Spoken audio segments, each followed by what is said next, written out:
여호와께서 므낫세와 그의 백성에게 이르셨으나 그들이 듣지 아니하므로 여호와께서 아수르 왕의 군대 지휘관들이 와서 치게 하시매 그들이 므낫세를 사로잡고 쇠사슬로 결박하여 바벨론으로 끌고 간지라. 그가 환난을 당하여 그의 하나님 여호와께 간구하고 그의 조상들의 하나님 앞에 크게 겸손하여 기도하였으므로 하나님이 그의 기도를 받으시며 그의 간구를 들으시사 그가 예루살렘에 돌아와서 다시 왕위에 앉게 하시매 므낫세가 그제서야 여호와께서 하나님이신 줄을 알았더라. 할렐루야. 참으로 좋은 아침입니다. 이 아침에도 하늘의 신령한 은혜가 여러분 심령 위에 충만하시기를 축원합니다. 살아계신 하나님 감사합니다. 10월 한 달 동안도 하나님의 은혜의 장중에 붙들어 주셨다가 오늘 10월 마지막 5번째 주일 성전에 모여 주님을 찬양하며 주님의 말씀을 받고자 원합니다. 하나님 이 시간 성령께서 함께 하셔서 이 시간에 은혜로운 시간 되게 하시고 복된 시간 되게 하시고 악한 원수막이 방해 못하도록 성령의 불담으로 천군 천사로 지켜 보호하여 주셔서 한 사람도 거저 왔다 거저 돌아간 발길 없도록 인도하여 주옵소서. 예수님의 거룩하신 이름으로 감사하며 기도드리옵나이다. 아멘. 자, 다 아시다시피 오늘은 종교개혁주일로 하나님 앞에 예배를 드립니다. 종교개혁은 마틴 루터가 독일 비덴베르크 성교회 정문에 로마 카톨릭 교회의 타락성을 고발하고 구원행과 은총에 관한 당시 신학적 교리를 비판하는 95개 조항의 반박문을 붙인 날인 1517년 10월 31일 시작되었습니다. 이때를 기점으로 해서 종교개혁이 시작되었습니다. 종교개혁이란, 즉 개혁이란 말은 새롭게 뜯어 고친다 그런 말입니다. 개혁, 새롭게 뜯어 고친다. 자, 합법적인 방법으로 온전하게 정치상, 사회상의 낡은 체제를 고쳐서 새롭게 한다라는 뜻입니다. 그러니까 개혁은 새롭게 뜯어 고치는 것이고 체제를 새롭게 하는 것이다. 자, 종교개혁 주일 예배를 하나님 앞에 드리면서 우리 신앙도 한번 돌아봐서 뜯어 고칠 것이 있다면은 과감하게 뜯어 고치는 그런 변화의 역사가 일어났으면 좋겠습니다. 오늘 종교개혁 주일을 통해서 우리의 잘못된 믿음의 생활과 우리의 삶의 잘못된 습관들이 있었다면 과감하고 단호하게 뜯어 고쳐서 고정관념의 틀을 완전히 벗어 던져버리는 새로운 신앙의 변신의 역사가 일어날 수 있기를 주님의 이름으로 축원합니다. 내가 먼저 변하면은 상대도 변합니다. 그런데 우리는 자꾸 나는 안 변하면서 상대 보고 자꾸 변하라고 하니까 트러블이 생기죠. 나는 그대로 있으면서 상대 보고만 자꾸 이래라 저래라 하니까 거기에 분쟁이 생겨야 되고 거기에 싸움이 나지 않아요? 내가 새로워지고 내가 성숙해지면 가정이 편안하고 하나님께 영광이 되고 모든 사람에게 기쁨과 행복을 줄 수 있는 온전한 신앙인으로 바로 설 수 있습니다. 그러므로 말로만 종교 개혁할 것이 아니라 나부터 한번 개혁이 되어야 되겠다. 그런 결심을 한번 가져보시기를 바랍니다. 종교 개혁은 로마 카톨릭 교회가 왜곡시켰던 교회의 형태를 왜곡시키기 전에 원 상태대로 되돌려서 교회가 본질적으로 회복하는 것이 종교개혁의 본 목적입니다. 그러니까 종교개혁은 왜곡된 교회의 그 본질, 왜곡시켰던 교회의 본질을 원 상태대로 되돌려놓은 것, 이것이 바로 종교개혁의 목적이었다 그런 얘기입니다. 자, 이제 오늘 본문 말씀을 중심으로 우리의 신앙의 삶을 뒤돌아보면서 나는 과연 하나님께서 원하는 신앙생활의 삶을 바로 살아왔는지 아니면은 하나님의 뜻과는 전혀 다른 믿음 생활을 통하여 하나님께 주변 사람들에게 실망을 안겨주고 하나님과는 전혀 상관없는 내 자신만을 위한 믿음 생활을 했던 사람이 아니었는지 이 시간 우리 자신을 점검하는 시간 되었으면 좋겠습니다.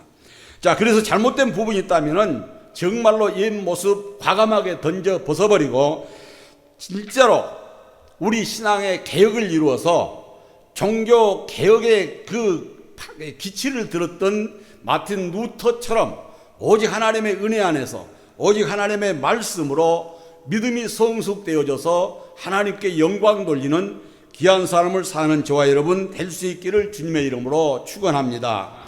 이스라엘 왕들 중에는 훌륭한 왕이 있었는가 하면 악한 왕도 있었습니다. 그 중에 본문 말씀에는 므낫세라는 왕이 나오는데 므낫세는 과연 어떤 왕이었을까요? 우리가 일반적으로 알기로는 다윗 히스기야 왕은 이스라엘 역사 가운데 가장 훌륭한 왕으로 알려져 있고 우리가 또 그렇게 알고 있습니다. 그런데 아합 왕은 이스라엘 역사 중에서 가장 악한 왕으로 기록되어 있지 않습니까? 이 아합 왕은 나라가 남북으로 나뉜 이스라엘의 북쪽 나라의 왕이었습니다. 그러니까 북이스라엘의 가장 악한 왕 하면 아합 왕이죠. 북이스라엘의 가장 악한 왕 하면 아합 왕입니다. 그리고 남쪽 유다에도 악한 왕이 있습니다. 남쪽 유다에서 가장 악한 왕이 오늘 바로 본문에 나와 있는 므낫세 왕입니다. 그러니까 북이스라엘의 악한 왕 하면 아합, 남유다에서 가장 악한 왕 그러면 므낫세 왕이다. 그런 말씀이죠. 물론 역사로 보면은 아합 왕이 므낫세 왕보다 200년 앞선 사람입니다. 그렇지만은 악한 왕 그러면은 북쪽에서는 아합 왕이고 남쪽에서는 므낫세 왕이다. 그런 얘기예요. 그러면 그렇게 악한 왕이 바로 이 므낫세인데 그가 어떻게 기도 응답을 받고 인생의 삶을 회복받아서 복을 누렸느냐? 오늘 설교 제목이 하나님께 기도해서 응답받고 인생을 회복받은 사람 이렇게 제목을 말씀을 드렸는데 왜 하필이면 그 모델이 므낫세인가 하고 매우 의아스럽게 생각하실 겁니다. 그렇게 악한 왕이라면서 왜 모델로 제시하느냐? 많은 선한 왕들이 많이 있었고 덕을 세운 왕들이 많이 있었는데 왜 하필이면은 남유다의 가장 악한 왕을 모델로 제시하면서 복받은 사람이라고 얘기를 하느냐라고 의아하게 생각할 수 있을 것입니다. 그러나 말씀을 들어보면 이해가 되리라 생각합니다. 이 므낫세를 살펴보면서 거기에서 우리를 향한 하나님의 뜻이 있고 하나님의 마음이 있고 하나님의 은혜가 있고 복이 있기 때문입니다. 오늘 우리 모두가 이 은혜를 깨달았으면 좋겠습니다. 그러면 왜 므낫세가 하나님의 복을 받은 사람일까? 자, 하나님의 그 기쁘신 뜻을 깨닫고 하나님의 세미한 음성을 말씀 안에서 듣는 시간 될 수 있기를 주님의 이름으로 축원합니다. 오늘 말씀을 통해서 세 가지를 한번 살펴보려고 합니다. 첫째로 태어날 수 없는 가운데 태어났던 사람이 므낫세입니다. 태어날 수 없는 가운데 태어났던 사람, 그게 바로 므낫세 왕이에요. 자, 역대하 33장 1절을 보면 므낫세는 12살의 왕이 되었음을 볼 수가 있게 됩니다. 므낫세가 왕위에 오를 때의 나이가 12세라 예루살렘에서 55년 동안 다스렸다. 그렇게 말씀하고 있습니다. 므낫세는 55년 동안 왕으로 통치를 했습니다. 이때가 주전 697년부터 642년입니다. 그런데 이사야 38장 1절을 보면 이런 기록이 있습니다. 다 같이 한번 읽어봅니다. 그때 히스기야가 병들어 죽게 되니 아모스의 아들 선지자 이사야가 나아가 그에게 이르되 여호와께서 이같이 말씀하시기를 너는 내 집에 유언하라 내가 죽고 살지 못하리라 하셨나이다. 왜 다 같이 읽자 하니까 안 읽어요? 아, 성경 말씀 안 해드리는 거예요? 제가 말씀했는데 이사야 38장 1절. 말씀 안 하셨나요? 아유, 죄송합니다. 히스야가 병들어 죽게 됐습니다.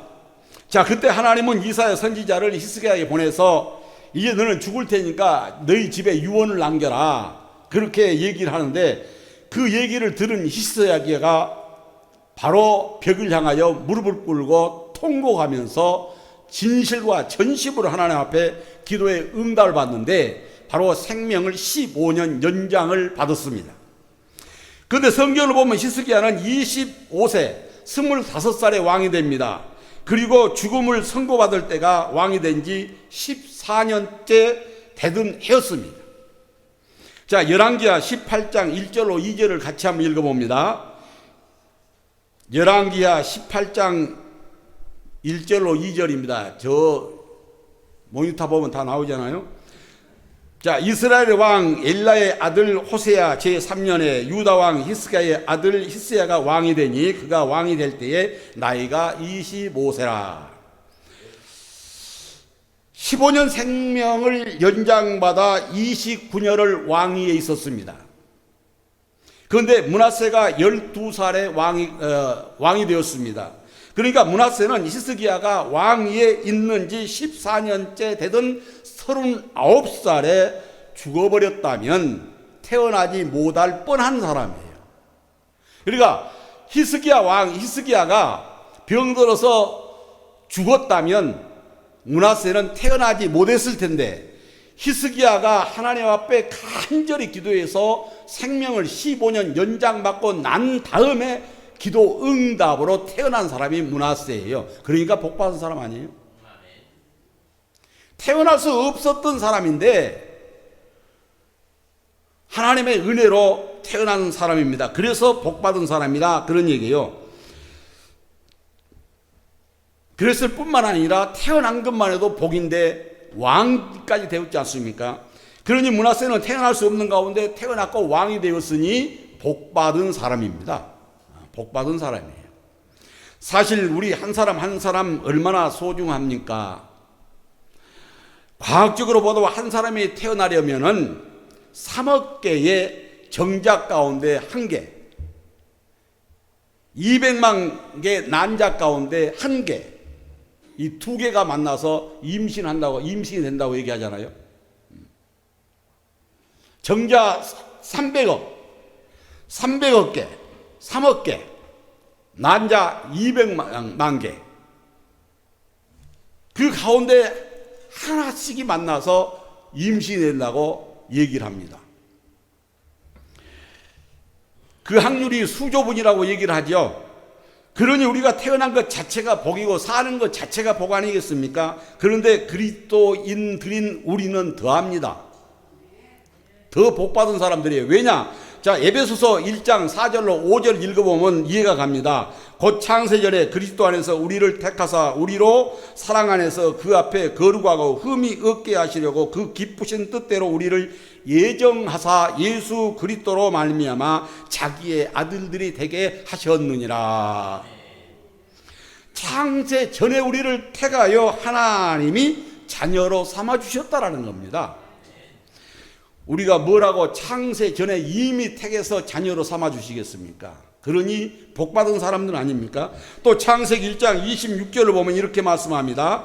하나님이 이르시되 우리의 형상을 따라 우리의 모양대로 우리가 사람을 만들고 그들로 바다의 물고기와 하늘의 새와 가축과 온 땅과 땅에 기는 모든 것을 다스리게 하자. 여러분, 우리가 무엇이 간데 하나님의 형상대로 만드셔서 하나님이 지은 모든 세상 것을 다스리고 누리고 살라고 하신 겁니다. 얼마나 복받은 사람들이에요. 엄청난 복을 받은 것 아닙니까? 이런 사실을 너무나 분명하게 알았던 사도 바울은 에베소서 2장 10절에서 이렇게 고백합니다. 자, 에베소서 2장 10절 다 같이 한번 읽어봅니다. 우리는 그가 만드신 바라 그리스도 예수 안에서 선한 일을 위하여 지으심을 받은 자니 이 일은 하나님이 전에 예비하사 우리로 그 가운데서 행하게 하려 하심이니라. 아멘.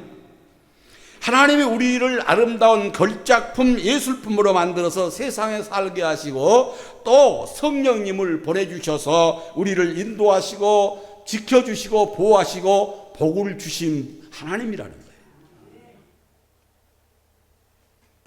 어디 그뿐입니까? 요한계시록 1장을 보세요. 21장을 보세요. 우리를 위해서 천국을 예비해 놓으시고 그 천국에 들어가게 만들어 주신 분이 하나님입니다. 요한계시록 21장 27절 다 같이 읽습니다. 무엇이든지 속된 것이나 가증한 일 또는 거짓말한 자는 결코 그리로 들어가지 못하되 오직 어린 양의 생명책에 기록된 자들만 들어가니라. 아멘. 할렐루야. 생명책에 기록된 사람만 들어가는 곳, 바로 우리를 위해서 예비된 천국을 얘기하고 있습니다. 그러니 복받은 사람들 아니에요? 자, 물질이 많지 않아도, 또한 건강이 뒤따라주지 않아도, 부자로 살지 못해도, 명예가 없어도 복받은 사람들이에요. 누리고 사는 사람들입니다. 충분히. 그런데 우리는 이 은혜를 받을 자격이 있어서 은혜를 누리고 산 사람들이 아니에요. 이 은혜를 받을 만한 자격도 없음에도 불구하고, 하나님의 자녀가 될 만한 자격을 갖추지도 않았음에도 불구하고 성령의 인도와 보호하심 속에 살아갈 수 있으니 얼마나 복된 사람들입니까? 우리는 생각과 계획하는 것마다 다 하나님과 반대되는 쪽,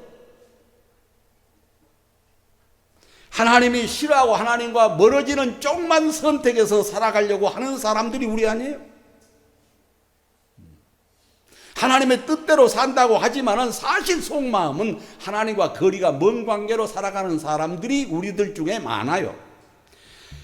그럼 이런 우리의 모습을 하나님이 모르실까요? 아닙니다. 다 알고 계세요. 다 알고 계셔. 너무나도 정확하게 알고 계십니다. 알아도 아주 확실하게 알고 계세요. 자, 로마서 1장을 보면은 하나님께서 우리를 얼마나 정확하게 알고 계신가를 분명하게 알 수 있습니다. 자, 로마서 1장 21절로 23절 같이 읽습니다. 하나님을 알되 하나님을 영화롭게도 아니하며 감사하지도 아니하고 오히려 그 생각이 허망하여지며 미련한 마음이 어두워졌다. 그렇게 말씀합니다. 스스로 지혜 있다 하나 어리석게 되어 썩어지지 아니하는 하나님의 영광을 썩어질 사람과 새와 짐승과 기어다니는 동물 모양의 우상으로 바꾸었느니라. 우리가 그랬다는 거예요.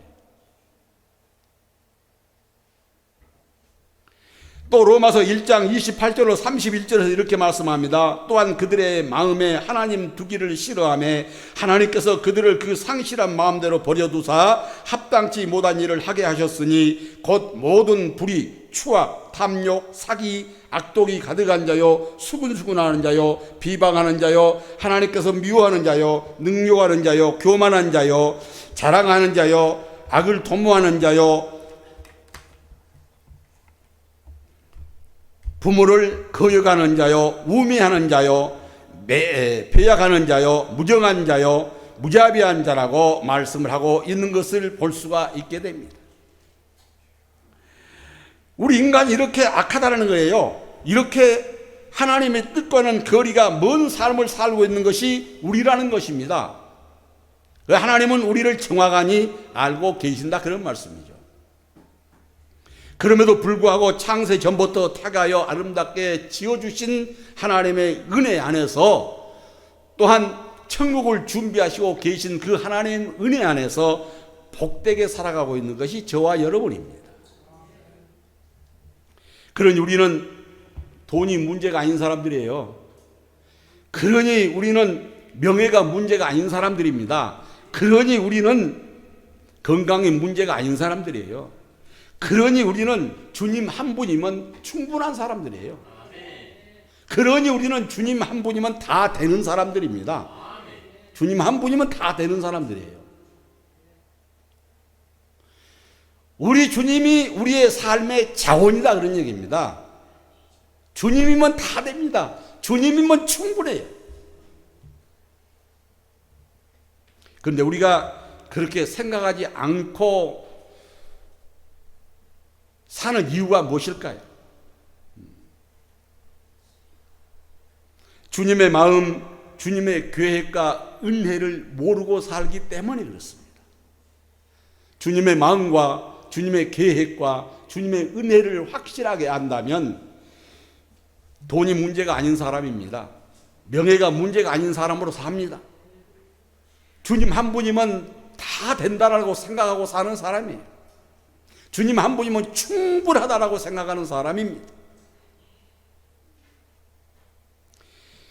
이 은혜를 모르다가 이 은혜를 깨닫고 고백한 사람이 있습니다. 바로 하박국 선지자예요. 하박국 3장 17절로 18절에 뭐라고 말합니까? 비록 무화과가 무성하지 못하며 포도나무에 열매가 없으며 감람나무에 소출이 없으며 밭에 먹을 것이 없으며 우리의 양이 없으며 외양간에 소가 없어도 나는 여호와로 말미암아 줄구하며 나의 구원의 하나님으로 말미암아 기뻐하리로다. 다 없어도 하나님 한 분이면 다 된다는 거예요. 하박국 선지자 고백입니다. 아무것이 없어도 하나님 한 분이면 충분하다는 거예요. 그러니 나는 기쁘다, 즐겁다.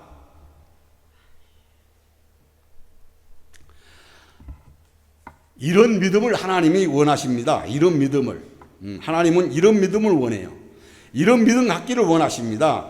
이런 믿음을 가질 때 하나님이 기뻐하시고, 이런 믿음 가질 때 하나님은 우리의 삶의 주관자가 되시고 우리에게 은혜를 주시고 우리에게 복의 복을 더하여 하나님의 영광을 더욱더 드러낼 수 있도록 만들어 주신 분이 우리 하나님이십니다.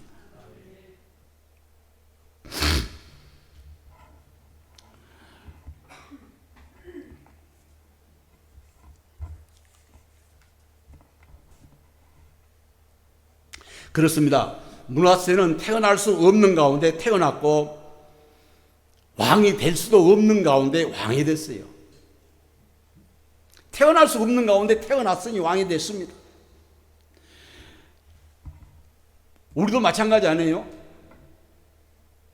3억의 경쟁률을 뚫고 태어났으니 얼마나 복된 사람들이에요.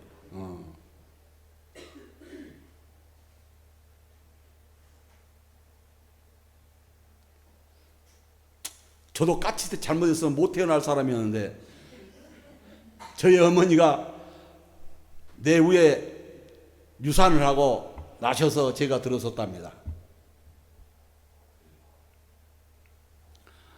내 위에 태어날 사람이 태어났으면 제가 그 기회에 못 태어날 수도 있었잖아요. 므낫세도 바로 태어날 수 없는 가운데 태어난 사람입니다. 누가 뭐라고 해도 그래서 우리는 복받은 사람들이에요. 3억의 경쟁률을 뚫고 태어난 사람이기 때문에 복받은 사람입니다. 그러니 누가 뭐라고 해도 우리는 복받은 사람들이에요. 복받은 사람들입니다. 나는 하나님으로부터 복받은 사람입니다. 비록 현실적으로 가진 것이 적다 하더라도, 명예가 없다 하더라도 복받은 사람들이에요. 그러니 우리는 우리에게 복을 주신 하나님께 감사하면서 하나님께 영광을 돌리면서 그 은혜의 보좌 앞에 나가야 됩니다. 자, 두 번째로 하나님은 므낫세가 악한 일을 함에도 불구하고 55년 동안이나 왕좌에 앉아있게 만들어 주셨습니다. 므낫세가 얼마나 악한 왕인지 역대하 33장 1절로 9절까지를 여러분이 자세히 읽어보시면 그 므낫세 왕의 불신앙과 제약의 모습이 낱낱이 기록되어 있는 것을 볼 수가 있게 됩니다. 므낫세는 하나님께서 이스라엘 백성 앞에서 쫓아낸 이방 민족의 더러운 행위를 본받아서 하나님께서 보시기에 불신앙적이고 불순종적인 우상 숭배의 악을 행한 사람이 므낫세 왕입니다. 아버지 히스기야가 헐어버렸던 산당을 다시 세우고 바알 제단을 쌓았고 아세라 여신상을 만들고 해와 별들을 숭배하고 우상을 하나님처럼 섬겼던 사람이 바로 므낫세 왕이에요. 그리고 하나님의 성전에 이방 신의 단을 쌓고 성전의 뜰에 하늘의 별을 숭배하는 제단을 쌓는 등 흰노무 골짜기에서 자기 아들을 산 제물로 불태워서 이방 신에게 제사를 하는 행위까지 저지른 사람이 므낫세 왕입니다. 또 점을 치고 그리스도인들 가운데도 점치러 다니는 사람들 많이 있어요. 점 보러 다니는 사람들.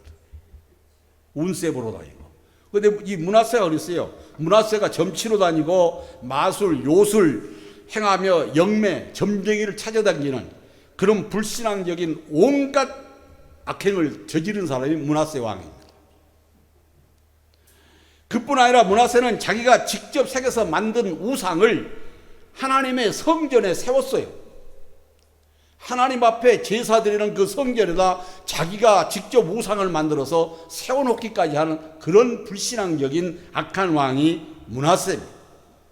자, 열왕기하 21장 11절에 보면 이렇게 말씀합니다. 유다 왕 므낫세가 이 가증한 일과 악을 행함이 그 전에 있던 아모리 사람들의 행위보다 더욱 심하고 또 그들의 우상으로 유다를 범죄하게 하였다. 그렇게 말씀합니다. 열왕기하 21장 16절에도 이렇게 말씀하죠. 므낫세가 유다에게 범죄하게 하여 여호와께서 보시기에 악을 행한 것 외에도 또 무죄한 자의 피를 심히 많이 흘려 예루살렘 이 끝에서 저 끝까지 가득하게 하였다. 우상 숭배하고 하나님 앞에 죄를 범하는 일뿐만이 아니라 많은 피를 흘려서 예루살렘 이 끝에서 저 끝까지 쌓이게 만들었다. 그렇게 해야 됩니다. 하는 짓마다 악한 짓이에요. 하나님을 진노하게 집만 골라가서 하는 사람이 이 므낫세 왕입니다. 그래서 하나님을 진노하게 만든 사람이 므낫세입니다. 하나님은 그래도 므낫세와 백성들에게 권면하고 있습니다. 자, 오늘 본문 10절 보세요. 여호와께서 므낫세와 그의 백성들에게 이르셨으나 그들이 듣지 아니했다.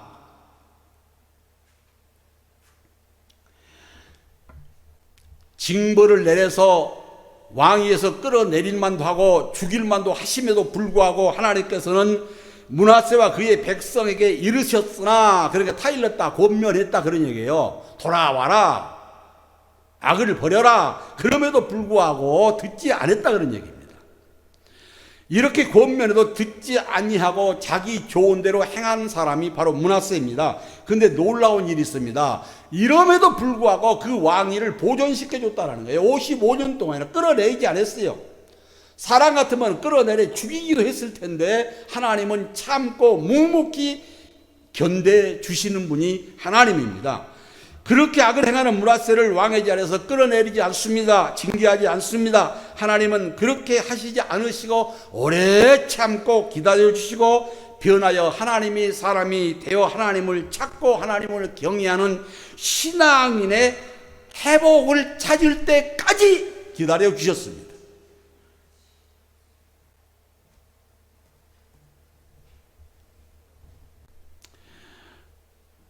여러분, 우리에게도 기회는 있습니다.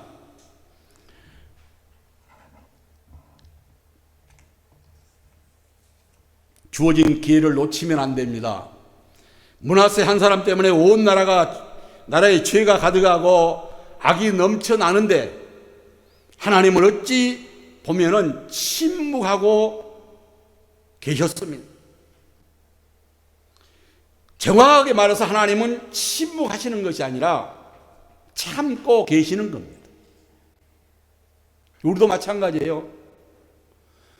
우리가 신앙생활 하면서 죄 진대로 하나님이 징계하시고 벌을 내리신다면 아마 피투성이가 안 된 사람이 별로 없을 거예요. 그런데 하나님은 묵묵히 기다리시고 참아주십니다. 그렇습니다. 하나님은 선한 길로, 의로운 길로 하나님의 말씀 따라 순종하며 살기를 원합니다. 그러나 우리는 우리의 생각과 우리의 의지대로, 우리의 뜻대로 하나님과 거리가 먼 삶을 추구하면서 살아가는 사람들입니다. 그럼에도 불구하고 하나님은 참아주시고 기다려주신 분이 우리 하나님이십니다. 왜 참고 기다리실까요? 왜 참고 기다릴까요, 하나님은? 이 악한 므낫세를 보면서 왜 하나님은 참아주실까요? 왜 우리의 그릇된 모습들을 보시면서 하나님은 참아주실까요? 민수기 14장 18절에서 그 해답을 찾을 수 있습니다. 여호와는 노하기를 더디하시고 인자가 많으신 분이기 때문에 그렇습니다.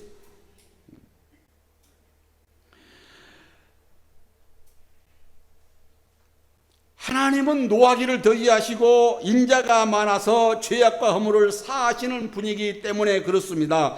하나님은 사랑이 많으셔서 노하기를 더디하시고 참으시는 하나님이시라 인내하시고 참아주시는 분이십니다. 그래서 사도 베드로는 베드로서 3장 9절에서 하나님이 오래 참으시는 이유는 아무도 멸망받지 않고 구원받기 위해서라고 말하고 있습니다. 주의 약속은 어떤 이들이 더디다고 생각하는 것 같이 더딘 것이 아니라 오직 주께서는 너희를 위하여 오래 참으사 아무도 멸망하지 아니하고 다 하기에 이르기를 원하시느니라. 회개하도록 참고 기다려 주신 분이 하나님입니다. 그러면 하나님께서 오래 참음이 언제까지일까요? 하나님이 참아주시는데 언제까지 참아주실까요? 자, 그 해답이 베드로후서 3장 10절에 있습니다. 그러나 주의 날이 도둑같이 오리니 그날에는 하늘이 큰 소리로 떠나가고 물질이 뜨거운 물에 풀어지고 땅과 그 중에 있는 모든 일이 드러나리로다. 참고 기다리시는 끝은 심판날까지라는 겁니다. 심판날까지만 참아주시고 기다려주시더라는 겁니다. 그러니 그날이 이르기 전에 회개하라는 거예요. 심판날이 이르기 전에 회개해라, 그 얘기입니다. 므낫세가 그렇게 악한 짓을 하는데도 하나님은 참으십니다. 그래서 하나님은 복을 주시는 분이에요. 우리도 마찬가지입니다. 성도답게 살아가지 않는 우리의 모습을 보시면서도 하나님은 참아주신 분이 하나님이십니다. 그 하나님을 믿으시기에 오늘 또 이 자리에 나와서 하나님의 말씀을 묵상하며 받고 있지 않습니까? 세 번째로 하나님은 므낫세를 변화시켜 쓰십니다. 오늘 보면 11절로 13절을 보면 알 수 있듯이 시대적으로 이때는 아수르가 다스리는 때입니다. 그래서 어떤 사람은 왜 바벨론으로 끌고 갔느냐 반문하기도 하지만은 이 바벨론은 아수르 안에 있는 한 도시입니다. 아수르 안에 있는 한 도시가 바벨론이에요. 이때 므낫세를 잡아가는 아수르 왕은 아수바르니팔이라는 왕으로서 이 왕은 주전 669년에서 627년까지 아수르를 다스렸던 왕입니다. 역사를 보면 이때 므낫세가 바벨론에 잡혀가는데 하나님이 다시 돌려보내지 않습니까? 하나님은 악한 아수르에게 징계를 내리시는데 아수르 군대를 보내셔서 치게 하셨는데 아수르 군은 므낫세를 쇠고랑으로 묶었을 뿐만 아니라 코를 깨가지고 끌고 갔어요. 아수르로. 바벨론으로 끌려간 겁니다. 쇠고리로 묶고 코를 깨서 산채로 끌고 갔어요. 얼마나 비참합니까? 그때서야 코가 끼어서 아수르로 끌려간 다음에서야 므낫세는 하나님 앞에 기도합니다. 그런데 므낫세의 기도를 들으시고 그를 예루살렘으로 돌려보내서 다시 나라를 다스리게 하십니다. 회복시키신 하나님.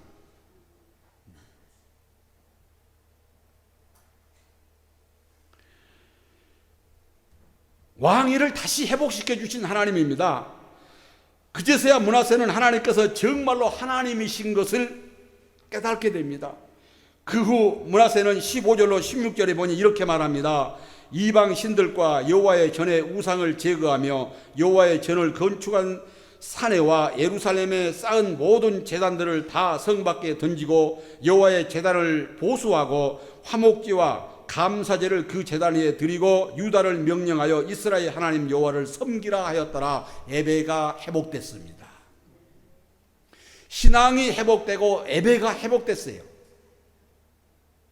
이것이 바로 신앙의 개혁입니다.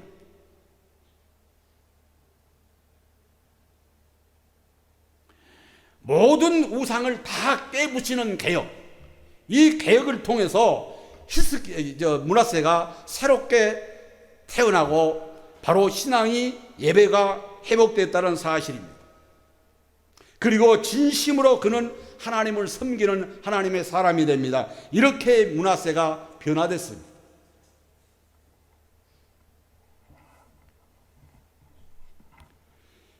그 악한 므낫세를 변화시키신 분이 하나님입니다. 하나님이 하시면 됩니다. 하나님이 하시면 돼요. 내가 하려고 하면 안 돼도 하나님이 하시면 무엇이든지 됩니다. 하나님은 므낫세를 버릴 수도 있었습니다. 하는 짓을 보면 버림당해야 마땅했습니다. 그러나 하나님은 그를 변화시켜서 쓰십니다.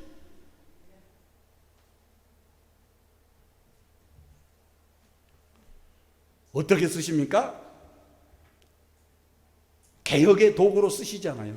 모든 우상을 다 깨어부수는, 모든 우상을 다 타파해버리는.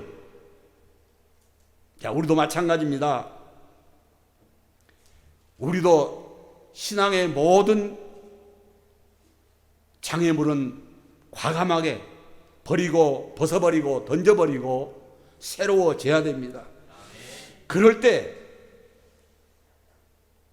우리는 하나님의 영광을 더욱더 드리면서 살 수가 있게 됩니다. 남편을 잃은 지 3개월 만에 아들을 잃은 여인이 있었습니다. 정말로 하늘이 무너진 것 같은 절망 가운데 통곡하면서 하나님 앞에 원망하면서 부르짖었습니다. 왜 나에게 이런 끔찍한 절망감을 안겨주십니까? 하고 울부짖는데 하나님의 세미한 음성이 들렸습니다. 왜 너에게는 그런 일이 일어나서는 안 된다고 생각하니? 남편 잃은 다음 한 달 후에 아들 잃고 통곡하면서 하나님 앞에 원망하면서 따지서 기도하면서 울부짖을 때에 왜 나에게 이런 불행을 주십니까? 할 때 하나님이 왜 내게는 그런 일이 일어나면 안 된다고 생각하니? 남편과 아들을 한꺼번에 잃어버린 슬픔으로 몸부림치는 이 여인에게 하나님의 이 질문은 너무 가혹하더라는 겁니다. 하지만 생각해 보니까 그런 일이 남에게는 일어나도 나에게는 일어나지 않을 거라고 생각했던 교만한 마음이 회개가 되더라는 겁니다. 나에게도 그런 불행이 있을 수 있는데 여태까지 그런 생각을 하지 않고 교만한 마음으로 자만스럽게 살아왔다라는 생각이 들어서 통회하면서 회개했다라는 겁니다. 그러면서 그가 고백하기를 이렇게 고백합니다. 예수 믿기 전에 붙들고 있던 것들을 예수 믿고 나서 다 잃어버렸지만 그분이 새로 제 손에 쥐어주신 것들이 너무 귀해서 그 잃어버린 것들이 하나도 아깝지 않습니다.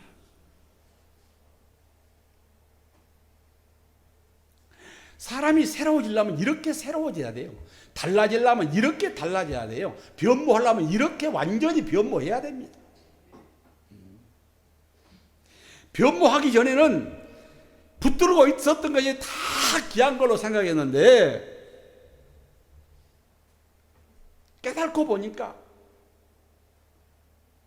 그보다도 더 귀한 것이 하나님의 은혜요 구원이더라는 것을 깨달았다는 겁니다.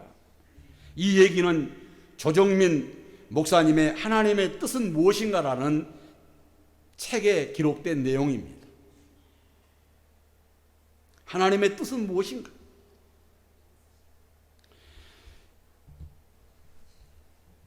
여러분, 하나님은 복의 원천입니다. 하나님이 하시면 다 됩니다. 내가 하려고 아무리 발버둥 치고 아무리 몸부림쳐도 안 되는 일도 하나님이 하시면 됩니다. 하나님께는 능치 못하는 일이 없습니다. 그 하나님은 어제나 오늘이나 영원토록 동일하신 분이 우리 하나님이십니다. 그 하나님은 살아계십니다. 저와 여러분의 하나님입니다.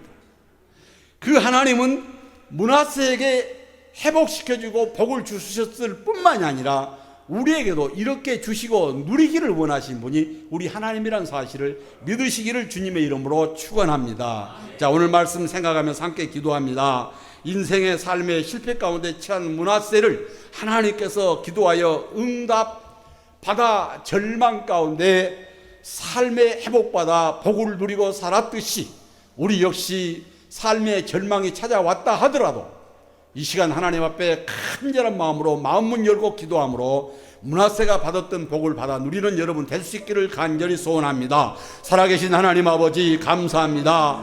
악하고 하나님 앞에 반역하며 불순종하며 우상을 섬겼던 므낫세가 하나님의 뜻을 깨닫고 하나님 앞에 회개하고 돌이킴으로 인하여 하나님께 복을 받아 인생의 삶을 회복받았던 것처럼 하나님 우리의 삶을 돌아보면서 우리의 삶을 회복되기를 원합니다. 우리의 신앙이 회복되기를 원합니다. 우리의 삶이 회복되기를 원합니다. 우리의 생활이 회복되기를 원합니다. 우리의 건강이 회복되기를 원합니다. 하나님께서 우리의 삶을 주도적으로 이끌어 가셔서 우리의 삶이 회복되는 역사가 일어날 수 있도록 인도하여 주시옵소서. 성령의 도우심으로 충만케 하여 주시옵소서. 살아계신 하나님 감사합니다. 악하고 악한 므낫세 왕을 변화시켜 하나님의 도구로 개혁의 도구로 사용하셨던 하나님, 우리 역시 신앙의 개혁을 이루게 하시고 인격의 인품의 개혁을 이루게 하셔서 우리의 삶이 회복되게 하시고 우리의 건강이 회복되게 하시고 우리의 삶이 회복되어져서 우리의 남는 생을 통하여 하나님 앞에 더욱더 영광을 돌리며 살아갈 수 있도록 인도하여 주시옵소서. 예수님의 거룩하신 이름으로 감사하며 기도드리옵나이다. 아멘.